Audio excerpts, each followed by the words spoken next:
En orbite, au-dessus de nos têtes, il y a presque de 13 000 satellites. Ils nous donnent Internet, nous guident avec le GPS, prévoient la météo, espionnent les ennemis. Mais imaginez si parmi ces satellites, il y avait aussi des armes prêtes à frapper à n'importe quel moment. C'est de cette idée qu'est né le projet Golden Dome, un système de défense multitouche pensé pour protéger les États-Unis d'une attaque de missiles.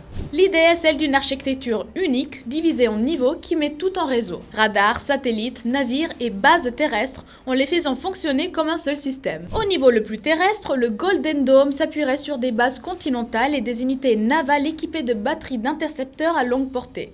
Des missiles conçus pour détruire d'autres missiles pendant la phase centrale et la phase terminale de leur trajectoire, quand ils traversent l'espace ou ils redescendent vers leur cible.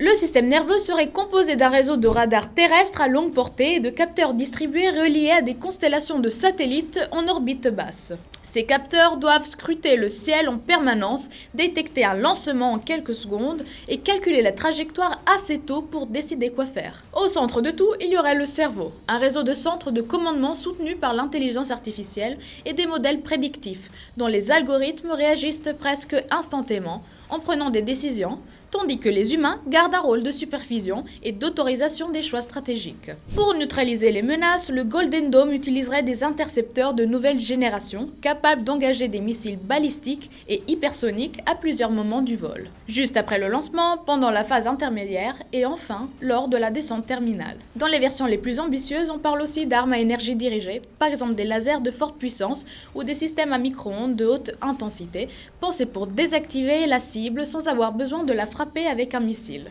Il y a ensuite la composante spatiale appelée à jouer un rôle clé. Des constellations de satellites sentinelles et, dans les versions les plus ambitieuses, les plateformes orbitales conçues pour intervenir contre les missiles pendant la phase de propulsion ou tout autour de leur trajectoire. Pour l'instant, cependant, beaucoup de ces capacités, y compris les armes à énergie dirigée de forte puissance, restent en grande partie expérimentales ou, en tout cas, loin d'un déploiement opérationnel à grande échelle.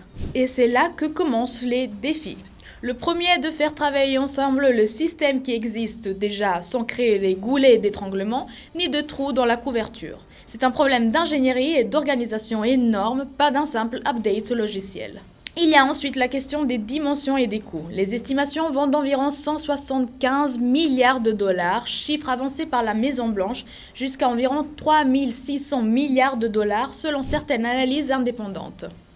Sur le calendrier, beaucoup doutent que le système puisse réellement être opérationnel en quelques années. Des sources du Pentagone parlent de première version démonstrative pas avant 2028. Mais si le système fonctionnait, ce serait un vrai changement d'échelle. Les grandes villes, les infrastructures critiques et les installations sensibles bénéficieraient d'une protection supplémentaire, ce qui renforcerait la dissuasion américaine.